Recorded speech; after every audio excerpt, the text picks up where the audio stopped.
টানা 10 দিন ঈদের বন্ধের পর ঢাকা রফতানি প্রক্রিয়াকরণ অঞ্চল সহ সব শিল্প কারখানায় উৎপাদন শুরু হয়েছে। সকাল সকাল কারখানাগুলোতে প্রবেশ করেছেন শ্রমিকরা। বিস্তারিত জানাতে সাভারের ডিপিজেডের সামনে রয়েছেন রিপোর্টার মোজাফফর হোসেন জয়। সরাসরি যাচ্ছি তার কাছে। আমি এই মুহূর্তে অবস্থান করছি বাংলাদেশের দ্বিতীয় বৃহত্তম রপ্তানি প্রক্রিয়াকরণ অঞ্চল ডিইপিজেডে। আপনারা জানেন যে টানা 10 দিন বন্ধ থাকার পর কিন্তু শিল্পাঞ্চল সহ ডিইপিজেড কারখানাগুলো ইতিমধ্যেই কিন্তু উৎপাদন কাজ শুরু করার জন্য কিন্তু শ্রমিকরা কম্পাউন্ডে প্রবেশ করছেন। আপনারা জানেন যে ঢাকা রপ্তানি প্রক্রিয়াকরণ অঞ্চলে প্রায় 1 লক্ষাধিক শ্রমিক কাজ করে। এছাড়াও শিল্পাঞ্চলের বিভিন্ন কারখানাতে আরও প্রায় 15 লক্ষ শ্রমিক ইতিমধ্যেই কাজে যোগ দিবে বলে আমরা জানতে পেরেছি।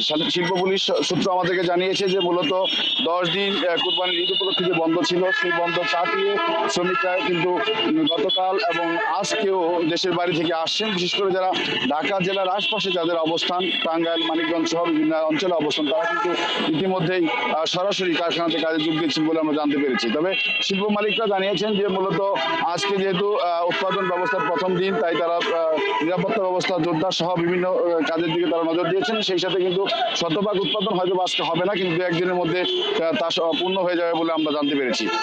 মূলত সাভার, আশুলিয়া, ধামরাই শিল্পাঞ্চলে আরও কিছু কারখানা রয়েছে, যেগুলোতে শুধু তৈরি পোশাক কারখানায় নয়, বিভিন্ন ধরনের চামড়া শিল্পজাত সামগ্রী সহ বিভিন্ন কিছু উৎপাদন হয়ে থাকে এবং তারাও কিন্তু আজ থেকে শিল্প কারখানাগুলো, বিশেষ করে শিল্প কারখানাগুলো উৎপাদন ব্যবস্থা শুরু করতে যাচ্ছে বলে আমরা জানতে পেরেছি। শিল্প পুলিশ সূত্রে জানিয়েছে যে এই উপলক্ষে কিন্তু পুলিশ এবং আইন শৃঙ্খলা বাহিনীর পক্ষ থেকে পর্যাপ্ত নিরাপত্তা ব্যবস্থা গ্রহণ করা হয়েছে।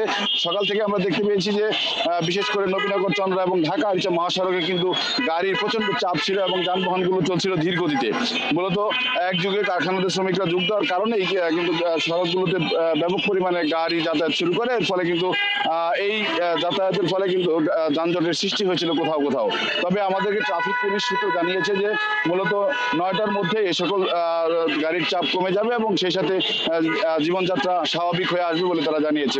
যেহেতু কারখানাগুলো দীর্ঘ 10 দিন পর খুলছে এবং এই কারণেই মূলত সড়কে এবং মহাসড়কে, শাখা সড়কে কিন্তু শ্রমিকরা সকাল থেকে বেরিয়ে আসে এবং তারা কিন্তু কাজে যোগদানের উদ্দেশ্যে কিন্তু আমরা দেখতে পাচ্ছেন দর্শক যে বিশেষ করে রপ্তানি প্রক্রিয়াকরণ অঞ্চল ডিইপিজেড যে রয়েছে, সেই ডিইপিজেডের দুইটি জোন, অর্থাৎ একটি নতুন জোন এবং একটি পুরাতন জোন রয়েছে। সেই নতুন এবং পুরাতন জোন মিলিয়ে কিন্তু শ্রমিকরা কিন্তু কম্পাউন্ডে প্রবেশ করছে এবং একই সাথে কিন্তু বাইরে যে শিল্প কারখানা রয়েছে সেগুলোতে কিন্তু শ্রমিকরা প্রবেশ করছে এবং উৎপাদন ব্যবস্থা শুরু করবে কিছুক্ষণের মধ্যেই।